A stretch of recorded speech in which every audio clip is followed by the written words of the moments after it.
كان بيجي عليا وقت زي الوقت اللي انا بكلمكم فيه دوت كده، بحس نفسي مش حاسس بحاجة. بحس نفسي زي التايه في ثقب اسود، او دخل منطقة مش منها خالص خالص خالص. زي شباب ايجيبت لما ينزلوا مثلا الطلبية او عزبة النخل او ايا كان، او عين شمس، مع احترامي لكل الناس دي. او حد من الطلبية او عزبة النخل راح جاردن سيتي، فانيلا مول، اي حتة. بجد بيبقى موضوع صعب شوية، لأجل إن أنت ساعات. أنا هتكلم النهاردة مخصوص على حد معين، أو على ظاهرة معينة، وهو البرود العاطفي، أو إزاي الواحد ما يبقاش حاسس بأي حاجة كده، وإيه اللي وصل الإنسان عامة لحاجة زي كده، وإزاي نقدر نحاول نتغلب على الموضوع ده. إيه الأسباب، إيه النواتج، إيه طرق الحل، هنعرفها كلها مع بعض النهارده. فبعد ما عم حماده بتاع عربيه الكار اللي كان واقف تحت البيت وانا زعطته يعني ما مشي، احب اقول ازيكم. انا ستيفن هاني، وده بودكاست التنميه البشريه الصغنن الفشخ، الانتقال من اليأس الى الله. بس يا اعزائي المستمعين، عاملين ايه؟ اتمنى يا رب الكل يكون بخير وبصحه وبسعاده وبسلام نفسي قبل اي شيء. طيب، في الاول كده يعني عايز اقول حاجه مهمه جدا، وهو ان الحلقه دي مرتب لها ومخندق عليها بقالي حبه حلوين قوي، لان دي يعتبر هتبقى تقريبا شبه اهم حلقه في البودكاست بتاعنا كله. فاتمنى من كل الناس اللي عندها مثلا نفس المشكله بتاعتي دي تتابع معانا، عشان هيبقى حوار كبير قوي. اوكي؟ طيب، أه... يا الله. طيب، ايه هو البرود العاطفي؟ او إيه الحاله اللي الواحد بيبقى قاعد فيها، حاله الانا الضايع ده؟ ايه الحاله دي، او ايه الانسان لما بيقول على نفسه ان انا مش حاسس بحاجه ده؟ هو بيقول كده ليه اصلا؟ او هو لما بيقول كده هو فعلا بيبقى مش حاسس؟ انا بقى يعني كستيفن خبير في الموضوع ده، خبرة 6 سنين عدم احساس وعدم شعور ولا وعي. جاي الخص لكم كل الحوار ده، عشان لو كان في حد عندكم مثلا عزيز عليكم، قريب منكم، البت اللي انت الواد اللي انت مصاحباه، مرافقاه، عشقاه، نايمه معاه، خطباه، متجوزاه، ايا كان نوع الريليشن شيب اللي انتوا فيها، تعرفوا تتعاملوا معاه صح، باسلوب كويس. طيب، نبدا ونقول ان البرود العاطفي، او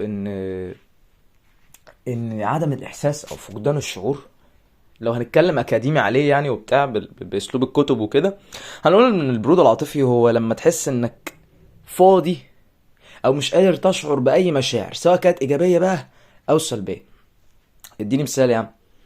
ميتين ثانويه عامه يعني، ممكن تحس انك في حاله مزاجيه متقلبه كده، اللي هو انا مش فاهم حاجه، ايه اللي انا فيه ده؟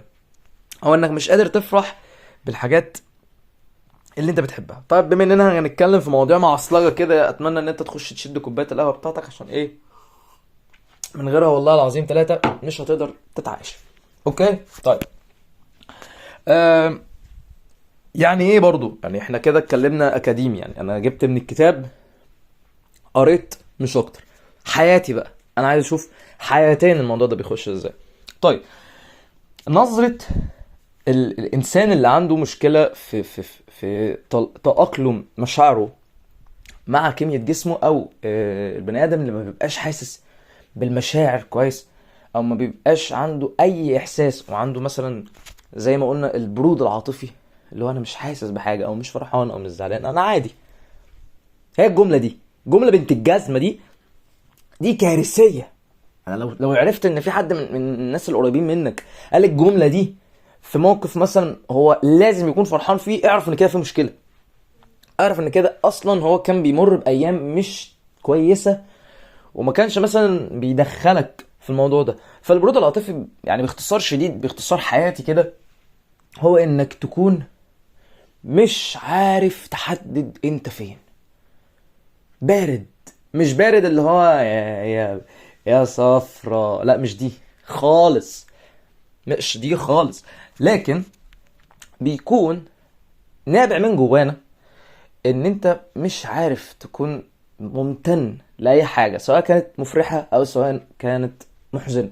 يعني مثلا يعني انا دلوقتي الحمد لله، للي ما يعرفش انا كستيفن في مجال التمثيل بقالي اكتر من 8 سنين. اتبعترت في كل حته فيك يا القاهره، رحت في اماكن كتير فشخ، اشتغلت في حتت كتير جدا مع فرق كتير جدا، الى حد ما عرفت اعمل حاجه صغيره لنفسي. آم، ولسه من كام فتره، يعني مش من كام فتره بصراحه، من كام يوم كنت بتكرم في كذا حفله. يعني خلصت حفله رحت على حفله، خلصت حفله رحت على حفله، 3 ايام 3 حفلات ورا بعض. كنت قاعد بتقيم فيهم وبتاع مش عارف ايه. خدت شهاده تقدير وخدت دروع وخدت لحد ما الاوضه بدل ما كانت فاضيه من الانجازات بقت الحمد لله بقت متروسه. رجعت من بره حسيت ان انا ايه الفسا ده،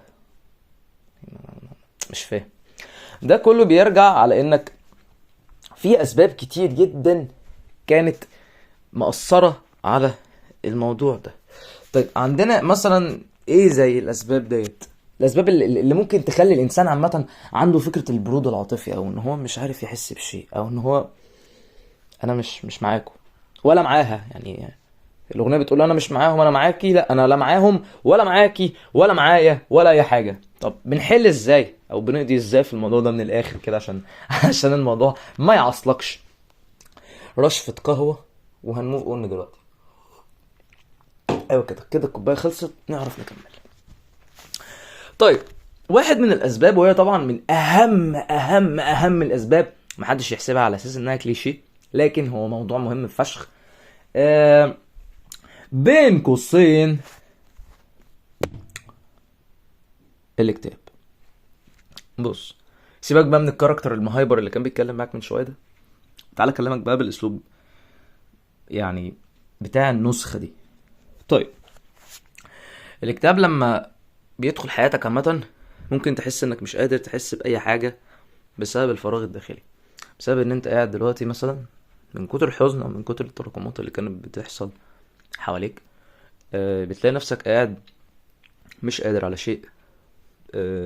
انت بتاكلش كويس، ما بتهتمش بنفسك، ساعات بيجي على النظافة الشخصية اساسا، ودي حاجة مش هقولك عن تجربة شخصية لا، بس انا شفت ناس كتير جدا، وهقولك عن تجربة كمان شخصية، بسبب ان انا قعدت فترة في حياتي شعري طال، دقني بقت عاملة زي الغابة، ما كنتش مهندم في لبسي نهائي، ما كنتش عارف اعمل اي حاجة خالص، كنت عامل زي البطاطساية الناشفة. والله العظيم انا كنت، للي ما يعرفنيش يا جدعان، من وانا صغير انا كنت 100 وحاجة كيلو، انا كنت تختوخ، والله كنت تختوخ، انا كنت عامل زي برميل الترش من ابو اخر. بعد ثانويه عامه دخلت في حالات اكتئاب مرضيه بطريقه وسخه يعني، لين ما وصل بيا الحال بعد ما انا كنت 100 وحاجه كيلو الى ان اصبحت 65 كيلو. نزل 35 كيلو من وزني من غير جيم من غير اي حاجه، بسبب قعده البيت، بسبب الاكتئاب، بسبب ان انا دخلت نفسي في حالات ما كانش ينفع ان انا ادخل نفسي فيها، عشان ما كانش ينفع. وده اللي ساعد فكرة اني ما احسش بحاجة، ان الفكرة دي تزيد، وان الكارثة دي تقعد تكبر وتكتر في عقلي، اللي هو مهما انا عملت، انت يا ابني انت حلمك ضاع، انت دنيتك فشلت، انت حالتك كلها اتدهورت، عايز تعمل ايه تاني؟ عايش في حاجة تاني تعملها؟ انت اصلا عندك نفس ان انت تعمل حاجة؟ يعني بدل ما كنت هتبقى دكتور نفساني وتعالج أمة لا إله إلا الله وتغير معنى الطب النفسي في مصر، معنى الدكتور النفساني كنت عايز تغيره وتمحيه وتبنيه من أول وجديد، انت دلوقتي انت عايز تسعى او تحس بأي حاجة تاني بعد الفشل ده، فبتبتدي دماغك تلعب معاك لعبة يعني سوري كنت هشتم، لعبة وسخ، هتلعب معاك لعبة قذرة زبالة، هتلعب على مشاعرك. انت المفروض فرحان، انت مش عارف تفرح. المفروض لو جات لك هدية هتنبسط بيها، بس مش هتقدر بسبب ان انت افتكرت الحاجات القديمة اللي كانت متسرسبة ولسه لازقة لا مؤاخذة في ديلك، لسه لازقة في ديلك ومش عارف تعديها.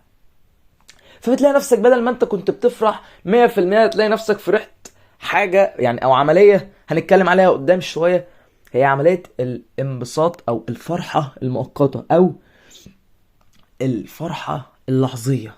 دي ايه هنتكلم عليها قدام في نصف الحلقة، بس ما تقلقوش يعني مش هنساها عشان دي حاجة مهمة جدا من حلقتنا النهاردة.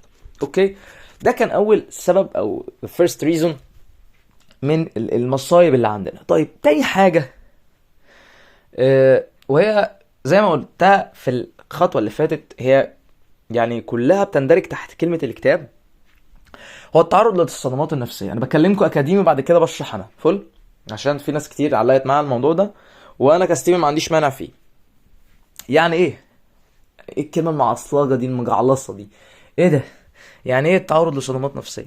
من الاخر زي مثلا تجربة ثانوية عامة، التجارب الصعبة زي فقدان شخص عزيز او مشكلة في العلاقات او مشاكل في الحياة عامة، بتخليك مش قادر تواجه مشاعرك. يعني زي ما قلنا مثلا كان ليا صديق عزيز عليا كان خاطب لمدة لا يعني لا تقل عن تقريبا سنتين. سنتين. فالشاب ده من بعد ما حصل مشاكل كتير جدا بينه وبين البنوتة اللي هو كان بيحبها وقضى معاها 3/4 عمره تقريبا، ده لما كانش كله، حصل مشكلة تافهة جدا وهوب مرة واحدة تك بعدوا عن بعض. ايه؟ طب ليه؟ طب ازاي؟ طب نصلح؟ طب مفيش. فهو طبعا قاعد مش فاهم حاجة. يعني المفروض انا لما كنت زعلان كنت بروح اجري عليها، طب هي فين؟ طب انا دلوقتي المفروض لما كنت متضايق بروح اكلم فلان، هو فلان ده راح فين؟ فبتفضل في حالة عصرة ذهنية لا تعد ولا تحصى، بتقعد تجيب قديم بجديد بشريط بجديد بالطالع بالنازل بالقلع باللابس بكله، على الرغم ان ممكن يكون الناس دي انت ما كنتش يعني في بينك وبينهم عشرة قوي، الا انك ممكن تكون في الفترة الصغيرة دي بذلت مجهود قادر انه ينقل جبل من مكانه. وده اللي بيحصل على فكرة، ده اللي بيحصل حوالينا، ده اللي بيحصل معانا، ده اللي بيحصل ويانا في 3/4 مشاكل حياتنا. وبسبب الموضوع ده بيسبب لنا مشاكل جوانا. في ناس لما بتيجي تتفتح قدامهم سيرة المشاكل او المشاكل القديمة اللي كانت عندهم او العلاقات القديمة او ايا كان الحاجات اللي كان ليها علاقة بالماضي، بتلاقي حاجة من الاتنين: يا اما بتنفر منه تماما ما بتتكلمش عنه، يا اما بتتكلم عنه اللي هو عادي قشطة انا كنت مصاحبة والواد خزوقني والدنيا بيس. على الرغم ان الموضوع ده مش بيس نهائي خالص، انك تتكلم عن حاجة ازياك بالاسلوب ده دي كارثة. وده تقريبا اللي بيحس بيه الانسان اللي عنده برود عاطفي، ان هو بيبقى حاسس ان كل شيء عادي. بيحس ان لما بيبص في المراية كده ويتفرج على السواد اللي تحت عينيه عامل زي كيلو البودرة حشيش مطحون مؤاخذة يعني متداس عليه تحت عينه. كان بيجي عليا وقت وانا قبل ما اطلع العروض بتاعت المسرحيات بتاعتي، كنت مش بيجي عليا وقت، انا كل مرة على مدار بقالي سنتين كده الحمد لله في عروض مستمرة، يعني مثلا بيبقى في فاصل بين العرض والتاني شهر شهرين كتير قوي 3 شهور.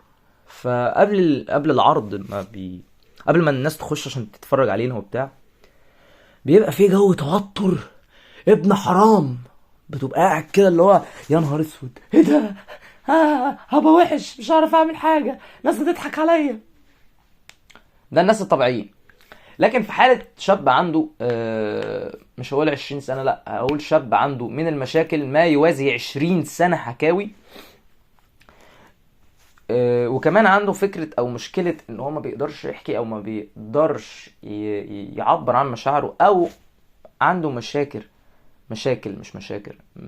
في الاحساس اللي هو مش عارف يحس بشيء، هتلاقيه بيعمل اي حاجة. يعني مثلا انا كستيفن لما كنت على المسرح وخلاص الناس هتخش لقيت نفسي قاعد برقص. برقص بجد، قاعد بهق ومق وطبل وارق واحاول اطمن اللي حواليا، على الرغم من ان انا شخصيا مش هقول لك مش مطمن، مش حاسس بحاجه. شفت فليكس الفقدان؟ انا مش فليكس، انا الفقدان. اه. فهنا بتكون بسبب الصدمات اللي انت ممكن تكون اتعرضت ليها قبل كده، سواء كان زمان سواء كان دلوقتي، سواء كان يعني حصلت حاجة دلوقتي حاليا هي اللي مسببه لك كل ده، او حصل حاجة زمان او موقف او ايا كان. فده بيكون مشكلة كبيرة. دي كانت تاني حاجة. طب تالت حاجة هي الاضطرابات النفسية. ايه يا عم بالراحة والنبي، احنا ملناش في الشغل الأكاديمي ده، احنا ناس على الله بنعيشها بالطول وبالارتفاع وبالعرض، يعني مش ناقصين صداع. يعني ايه؟ معلش، ده زغلول صديق البرنامج بيصبح عليا. ماشي يا حبيبي، ماشي. الاضطرابات النفسية زي اه، اضطراب ما بعد الصدمة او القلق المزمن. في اكتر من مثال تاني هنتكلم عنهم، لكن هنمسك الاتنين دول مخصوص. الاتنين دول انا اللي كاتبهم يعني عشان الحلقة دي مخصوص، بالذات دول. ليه؟ هنتكلم على كل واحد فيهم بسرعة كده.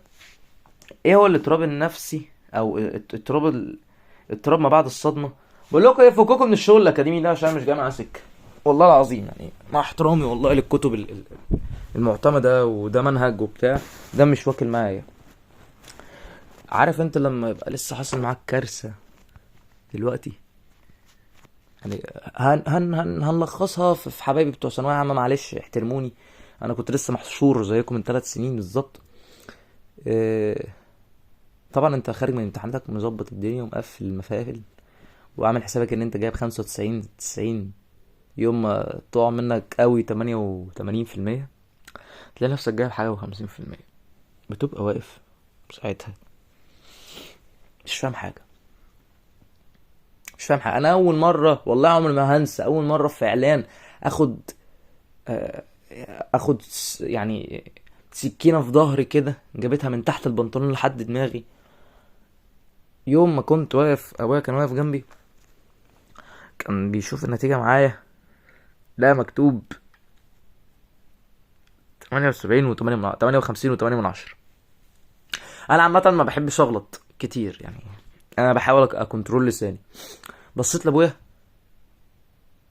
والله بصيت لابويا، بصيت للكل كده، بصيت لامي، بصيت للدنيا دي كلها، قلت لها كلمة واحدة بس: اح. خدت بعضي، لبست، محدش كلمني، محدش اتعامل معايا خالص، عشان هم عارفين ان انا ايه، خلاص فلت، انتفضت. الفكرة في حاجة، الخوف مش على اللي بيطلع مشاعره لبره، الخوف الحقيقي على اللي بيحاول يعمل لها عملية كنترول، وهو ما ينفعش في الوقت ده يكنترول مشاعره. في وقت اقول لك مثلا ممكن تحلق على نفسك شويه، تمسك حالك، تعمل مش عارف ايه، امسك نفسك عقبال ما تروح الحمام، ما تضايقش نفسك، دي حاجه، دي مش اخر الدنيا. عندنا حلقه اسمها باخر ده مش اخر الدنيا، ممكن ترجعوا تسمعوها. دي مش اخر الدنيا، لازم تكمل، لازم مش عارف ايه، كل الكلام ده. في وقت فعلا ممكن نسكت ونصدقه، وفي وقت لا. فالوقت اللي فيه لا ده كان المفروض اللي لازم تنفجر فيه، ما انفجرتش. فده بيسبب لك ان انت قاعد بتغرف نفسك، قاعد عمال تمسك فروة دماغك وعمال تقطع فيها وهاتك يدعك. كل ده ليه؟ بسبب معلش يعني شوية عالم لا مؤاخذة، يعني مش مظبوطين. يعني مش عايزين نشتم، مش عايزين نكسب سيئات كده. يعني ممكن الناس اللي بتسمع بتاع تقعد تضحك، الناس القديمة يعني تقعد تضحك، لا فين ده اللي بتاع اللي كان كل 3 ثواني يشتم. الانسان بيتعلم، الانسان بيتعلم. أه، دي فكرة ما بعد الصدمة او القلق المزمن. القلق هو طبعا من انجس واوسخ الحاجات، الوسواسات اللي بتقعد بتاكل وبتنهش في عقل كل انسان بيبقى عنده المشكلة دي، هو مشكلة قلة الشعور او قلة الاحساس. زي ايه؟ انا ببقى قاعد قلقان كل شوية، قاعد ببقى عايز اشوف اللي قدامي، هل هو عايزني فعلا ولا لا؟ طب هو كويس؟ طب هو محتاج حاجة؟ طب هو بخير؟ طب هو زعلان؟ طب فرحان؟ طب شاركني. طب متضايق؟ طب ليه ما تخليني معاك، انا جنبك. طب كذا طب كذا طب كذا. القلق ده هو مش حاجة وحشة على قد ما هو محتاج ان انت تطمن نفسك قبل ما تطمن من اللي قدامك. مثلا انا كستيفن لما بلاقي نفسي هخش في الزوبعة دي باجي احلق على نفسي، لك في ايه يلا، ايه احنا هنخيب ولا ايه؟ لا لا، احنا عملنا انجازات نهد بيها محطة جمال عبد الناصر. اياك وتفكر نفسك ان انت كده خلاص بخ، انت مش بخ يلا، انت قد الدنيا والدنيا مش قدك. خليك فاكر حاجة زي كده كويس. حاول تهدي نفسك، لاجل ان الموضوع ده هو حقيقي من اصعب المواضيع اللي ممكن عامة تخذل البني ادم وتخليه يعصر في مشاعره اكتر واكتر. اخر حاجة في الاسباب هو نقص ال من ابو اخر لما مؤاخذة في الكلمة الهرمونات في الدماغ. السيروتونين والدوبامين هما من اكتر، انا اتكلمت عنهم قبل كده في حلقة، هما من اكتر الهرمونات اللي بتأثر على المزاج او الحالة المزاجية بتاعة الانسان. من كتر ما انت قاعد بتتحشر في مشاكل كتير زي دي، بتلاقي نفسك قاعد انت مش فاهم حاجة، تلاقي مزاجك متقلب، انت مش فاهم حاجة ولا عارف اي حاجة، بس قشطة تماما عايش. ده بسبب قلة افراز المخ او تعود المخ لقلة افراز العوامل دي. طب نحلها ازاي؟ بنحاول بقى ان احنا نعمل اي حاجه ممكن تفرحنا. شوف ايه اللي بيفرحك روح اعمله، كل شوكولاته، انزل ساعه كوره، روح غني، روح ارقص، روح مثل، اعرف ناس جديده، مش عارف ايه، بلا بلا بلا بلا بلا الى اخره. توفيرا لوقتك وقتي. طيب اعراض البرود العاطفي ده بقى ايه ظروفه؟ عشان مش فاهم حاجه. ايه اعراضه؟ على فكره انا عايز اقول لكم على حاجه. انا المره دي او الحلقه دي بتعامل معاكم على اساس ان انا شخص عنده برود عاطفي، فاسلوب كلامي هو ده اللي بيحصل مع اي حد عنده المشكله دي. انا مش بكروت على قد ما هو، لا هو ده اللي انا حاسس بيه وده اللي بيطلع لكم. فلو اي حد عامه بيتعامل معاكم لقيتوه كده، اعرفوا من الحاجات اللي انا بقولها دي ازاي نتعامل معاه. اوكي طيب ايه اعراضه؟ اعراض البني ادم اللي ما بيحسش ده اعراضه ايه؟ عنده اكتر 3 حاجات كارثيين في الدنيا. احساس فارغ تماما، كأنك قاعد بتملى في زير مية ساقعة وانت هتموت وتستحمى بمية سخنة. مفيش، عمال تملى تملى تملى، الزير طلع مخروم في الاخر، عمال يفضي يفضي يفضي. فبتبذل مجهود عشان تملى وفي نفس الوقت مش عارف تحلق عليه. فدي الفكرة، انك مش عارف تحس بحاجة. انا مش عارف احس بحاجة، انت قدامي ممكن تحس.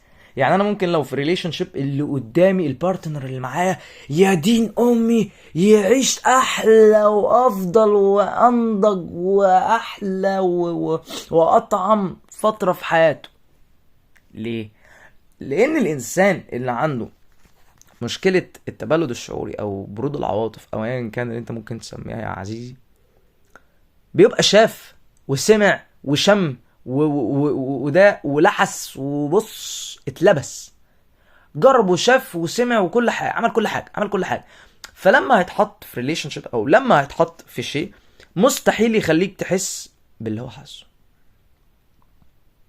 مستحيل يخليك تحس باللي هو حاسه. مستحيل يخليك تنام زعلان.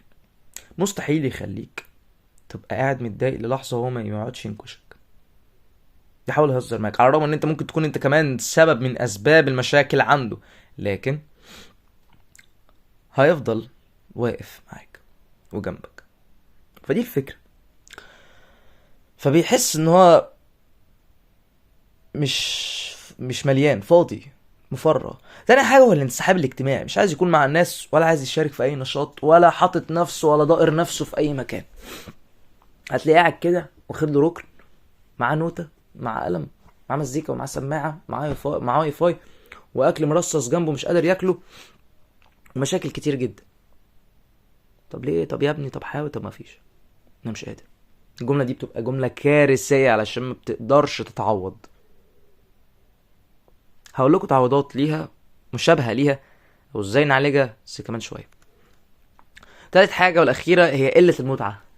مش عارف يستمتع بشيء، مش عارف يبقى فرحان بأي حاجة ممكن تكون بتفرحه زمان. يعني مثلا انا كستيفن كان عندي رهبة للمسرح بطريقة بنت حرام.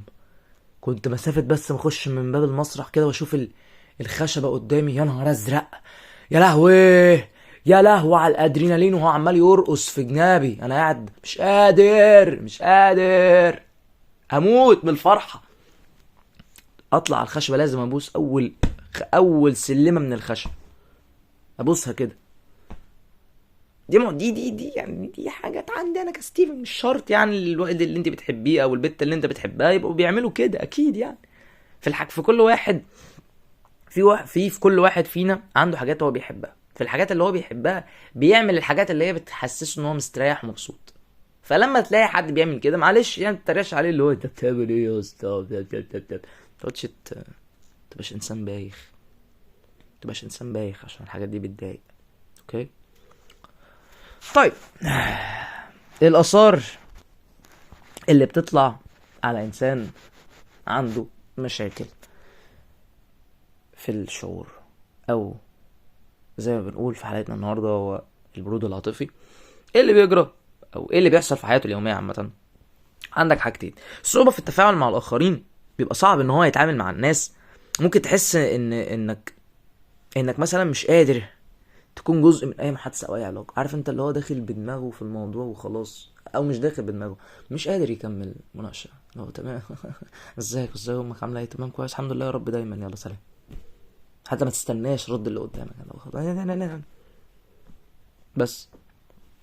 والانعزال الاجتماعي، انت بص كده زي ما قلت من شويه، مثلا الواد المرصوص جنبه اكل ومرصوص جنبه مش عارف ايه وبتاع، مش قادر يعمل اي حاجه. هو بيبقى فاقد اصلا شعور الاتصال، هو اصلا فاقد شعور ان هو حاسس.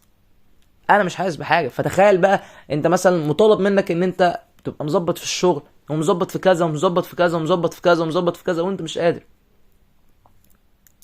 فبيبقى في احساس بالذنب عليك انت كانسان، مش عندك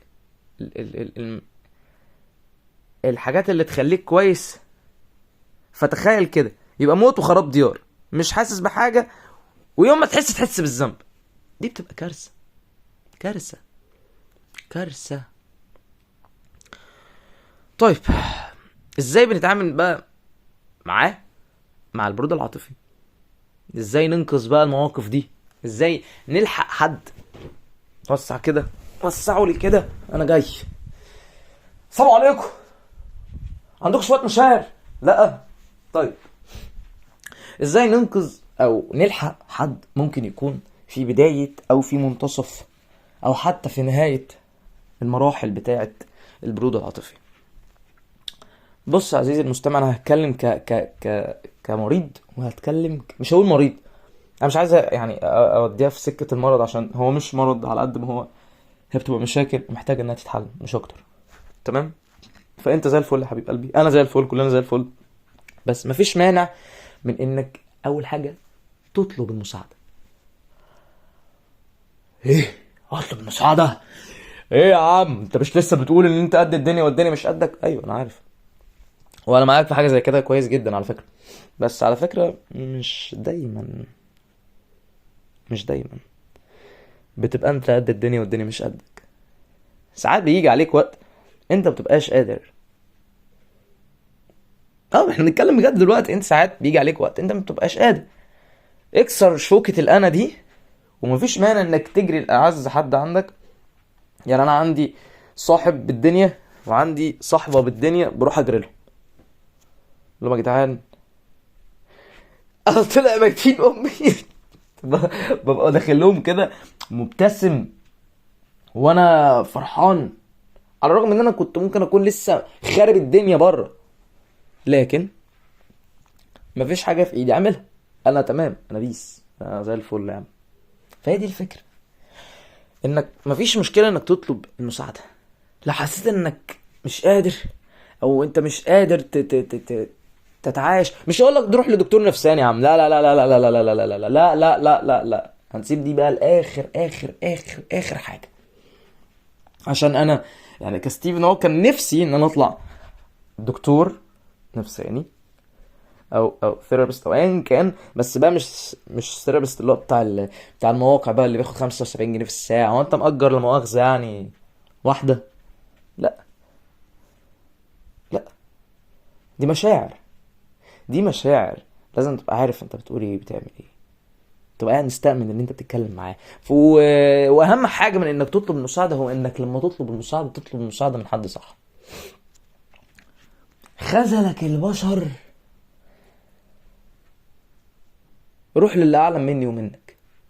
والله العظيم، مسيحي روح لأب كاهن، مسلم روح للشيخ، يهودي عشان في واحد لا مؤاخذة يعني منهم بيسمعوني مش يهودي، صهيوني يعني، قالوا انت عارفين انت ايه اللي هيحصل لك. لكن لو يهودي عندك المعبد بتاعك روح اتجه ليه يعني. اطلب ربك. دي حاجة انا كمريض بالموضوع ده، مش هقول لك مريض، كحد محشور في الموضوع ده، هو حل معايا كتير وكتير قوي، ساعدني في حاجات كتير انا ما كنتش متخيلها. فما حبيتش ان انا احطك مع النقطة دي في اول الموضوع، علشان عارف ان انت هتقول لي ايه، يو ده يقعد يتكلم بقى عن ربنا وبتاع ميتين، دي شغلانة، ما انا عارف وسامع وشايف وحافظ وشامم ورافع، ما انا عارف. بس في الوقت ده في ناس ممكن تتريق وتقول انا بحب اسمع ساموزين جدا. لا، هو في الوقت ده انت حقيقي محتاج ان انت تعمل ده، انك تروح لربنا، عشان هو حقيقي لو كل الطرق دي ما جاتش، هو ده الطريق الوحيد اللي ممكن يساعد معاك. هتلاقي قلبك لوحده اتفتح، هتلاقي نفسك مرة واحدة ابتدى انا كويس. وعلى فكرة عن تجربة شخصية، انا بقالي اكتر من 6 سنين في حالة اللا شعور.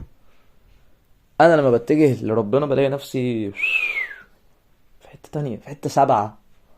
انا مش معاكم هنا على الارض اصلا، فاكس ميتين البشر، انا تمام. بتروح بدرجات متفاوتة، لكن على الاقل بتحس انك كويس، ودي المهم. طيب دي لو هنطلب المساعدة ولو هنتجه لربنا. طيب في حاجة عندنا وهي آخر حاجة يعتبر، مش هقول العلاج النفسي عشان هو هتكلم عنه بعدين يعني. الدعم الاجتماعي. ايه انا مش فاهم يعني ايه دعم اجتماعي؟ يعني خلي حواليك اشخاص بيدعموك حتى لو انت مش قادر تحس بالحاجة اللي معاك ديت. على فكرة وجودهم هيبقى مهم. يعني انا عندي صاحب بالدنيا وما فيها ابيع اي حاجة عشان، مثلا عندي صاحبي ده لو حصل اي حاجة حتى لو انا في الدنيا كلها بجريله، بنصلح بنظبط. هو بيبقى عنده مشاكل، انا بيبقى عندي مشاكل، احنا الاتنين بنحاول نسند بعض. فهتحس لما انت تقدر تساعد حد وانت مش قادر، هتحس ان انت مبسوط. وهو كذلك الموضوع، كلنا هنبقى كده. فان يبقى في حواليك ناس، دي حاجة هتبقى مهمة ليك جدا، هتعرف تساعد معاك في حاجات كتير قوي، هتسند معاك، هتطمنك، هتحسسك ان انت لسه فيك الخير، مفقدتش شعور ولا شيء. طيب انا كده اتكلمت عن منظوري انا كشخص عنده المشكلة. طب منظورك انت كشخص مساعد يبقى عامل ازاي؟ تساعد حد ممكن عنده المشكلة دي ازاي؟ عن طريق اكتر من شيء. اولهم انك تكون جنب الانسان ده. لا، جنبه جنبه جنبه جنبه، مش اللي هو مسج على الواتساب معفن انا جنبك. على فكرة ساعات المسج دي هي ممكن تكون كفيلة جدا، لكن انا بقول الاحسن من ان انت تبقى مثلا على الواتساب او اون سوشيال ميديا او مثلا على الفون. طب بقول لك ما تيجي نتقابل، مش قادر، طب اقول لك على حاجه، بس هنتقابل 5 نتمشى، اعزمك على ايس كريم، تعزمني يا عم على ايس كريم. انا بني ادم او بني ادمه بجحه، ايه رايك يعني؟ ايه رايك انا عايز اخرجك بس انت اللي تعزمني؟ هتلاقي نفسك اللي قدامك ده ضحك لوحده مره واحده كده، اللي هو انت بتتكلم بجد، ماشي تعال، ده بجد. آه، ده كانت اول حاجه. تاني حاجه هو انك تحاول دايما على قد ما تقدر انك تواسي صح. يعني ايه؟ اقول لك. انت عارف مثلا نوع المشكله اللي عنده، مثلا هو مش قادر يحس بحاجة. حاول ان انت تجيب اي حاجة ممكن تخلي اللي قدامك يقدر يحس بأي شيء. هات وردة، هدية صغننة، ايس كريم، شوكولاتايه، كتاب لو هو بيحب القراية.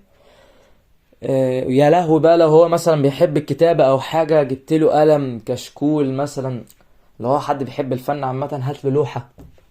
لو هو بني ادم بيحب مثلا الرياضة او ايا كان، هاتيله اي حاجة ليها علاقة بالكورة، تي شيرت كورة مثلا بتاع كوتشي بتاع كورة، فلاتا ستارز، ايا كان. يا ست الحاجات دي غالية. هاتيله شراب، والله ما بهزر، وحياة ربنا ما بهزر. هاتيله شراب وهتلاقيه قاعد طاير في السماء. ايا كان نوع الشراب، ايا كان منين، ان شاء الله لو كان اللي هو عند العتبة ده الاتنين ب15، هيبقى مبسوط فشخ. هيحس بحاجة، هيحس ان هو محبوب. عامة البني ادم لما بيكون وحيد، او لما بيكون مش قادر، او لما بيكون مش حاسس بشيء، لما بتحصل حاجة غير متوقعة، ده بيعادل انه بيحل مشكلتين من اصل 3 مشاكل عنده، اللي هما شعوره بالوحدة بيتفك. تاني حاجة ان هو شعوره بالذنب تجاه نفسه عشان هو مش عارف يكون مع البشر بيتفك.